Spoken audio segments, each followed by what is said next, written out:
C'est déjà l'heure du bilan pour cette 17e saison de L'amour est dans le pré. Une nouvelle fois aussi riche en rencontres qu'en déceptions amoureuses.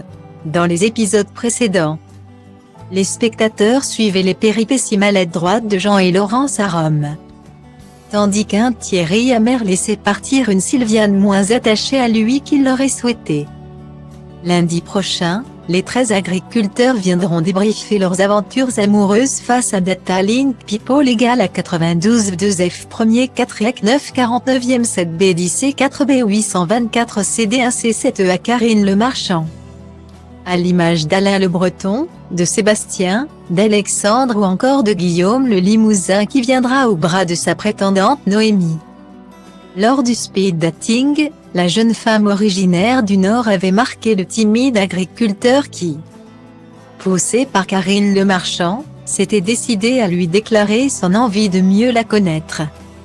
Lors du bilan, c'est ensemble que les deux tourtereaux se présenteront face à la présentatrice pour se confier sur leur idylle naissante lors des épisodes précédents.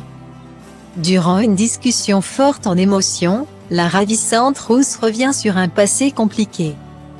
Faite de complexes et de harcèlement, la jeune femme se confie notamment sur ses problèmes de poids et son appareil dentaire. Source de gros complexes pour elle. J'ai eu des problèmes de poids et des problèmes d'appareil dentaire. J'ai eu un appareil dentaire de mes 15 ans jusque-là encore. Ça m'a beaucoup bloqué. On me l'a souvent évoqué. J'arrivais avec une appréhension de ça, déclare-t-elle. En précisant que cette perte de poids est survenue alors qu'elle était âgée de 17 ans. Aussi, touchée par la candidate, Karine Le Marchand lui demande si elle a déjà subi du harcèlement par le passé. Une interrogation que Noémie confirme, déclarant alors avoir été déshabillée dans la cour de récréation et victime d'une coupe de cheveux à l'arraché.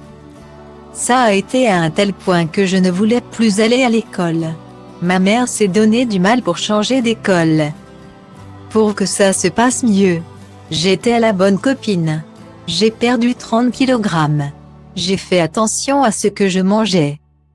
Je suis allée voir une diététicienne, j'ai réappris à manger, rapporte-t-elle. Une période compliquée dont la nordiste, très proche de Margot, seconde prétendante de Guillaume, garde un souvenir douloureux qui impacte encore parfois sa confiance en elle, bien qu'elle tente de conserver un mental d'acier. Avant, c'était dur. Il faut une certaine volonté, il ne faut pas avoir un mental de chips. Déclare-t-elle. Espérons que la ravissante rousse saura se libérer totalement de ses vieux démons.